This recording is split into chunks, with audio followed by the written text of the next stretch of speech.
Ассаламу алейкум мекенештер, туғандар, ушу видеоны максимально бөлүшүп койсоңор, аябай өтө силердин жардамыңар керек туғандар. Кыргыз элим ушундай оор учурда туғандар, бирибизди таштабашыбыз керек туғандар. Кыска нускасы Эгембердиев Бактияр жана Келдибек кызы Тазагүл ортосунда ушу 3 бала туғандар.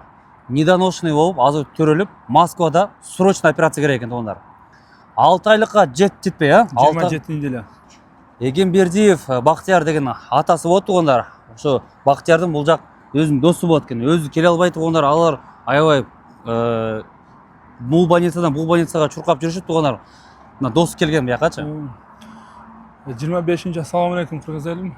Ушул жылы 25-нчи жылы 29 июнда 3 наристе төрөлдү. Досум болот, бөлөм болот. Бактиярдын азыркы өзү келе албаган себеби 3 бала азыр 2 больницада жатат. Бир жагында апасы, бир жагында өзү Бактияр болуп. Ошого себептен мен чыгып атам. 3 бала 27 неделя төрөлдү. 6 айга жетпей турупчу. Ошого азыр постоперационный восстановление и операцияга ошо сумма, чоң суммада акча керек болуп атат. Ошого сиздерге кайрылып аткан себебибиз. Ассаламу алейкум кыргыз элим. Менин атым Эгембердиев Бактияр. Мен Баткен областына караштуу Кадамжай районунун Оразбеков айылынан болом. Келинчегим Келдибек кызы Тазагүл.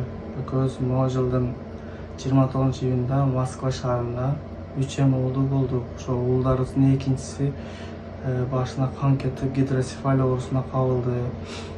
Сиздерге кайрылганыбыз себеби ошо каражат жетишсиз. Ошо лечениясы менен операциясына акча жетпей атат. Ошого жардам берип коюңуздарды суранам.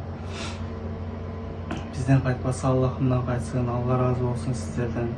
Колдон келишинче, эгерде кимде ким по возможности 500 сомбу, 1000 рубльбу, 100 рубльданбы, 50 рубльдан да которуп койсоңор тугандар, видеонун астына реквизиттер турат. Көп түкүрсө көл болот дейт. Но реквизиттерин айта кетейинчи тугандар.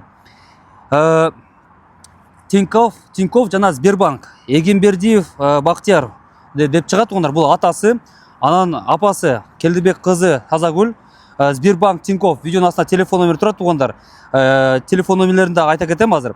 Анан дагы бир М-банк бар экен. Эгерде бизди Кыргызстандан көрүп атса, 1,5 тугандар, М-банкка да өзүңөрдүн салымыңарды кошуп, баягындай садака кылсаңар аябай жакшы болот эле да.